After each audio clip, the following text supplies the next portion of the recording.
Dat is de roeping. Toen jullie dachten van, I'm going to be in love with each other. That was a roeping. It was not just, I'm going to love this guy. No.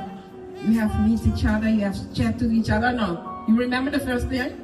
You were chatting and you wouldn't put the phone down because you maybe can call, maybe you want to say something. That is the calling. That's the calling. Because it's waking something in us.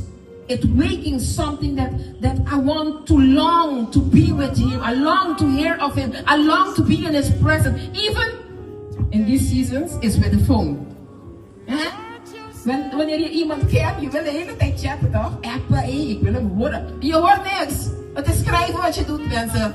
Maar het feit dat hij terug antwoordt, is dat wat je verlangt. En dat betekent de roeping Gods. De roeping Gods betekent dat hij ons roept. En dan staat er in 1 Samuel 10:1. De Heere heeft u gezalfd tot voor. Close to you.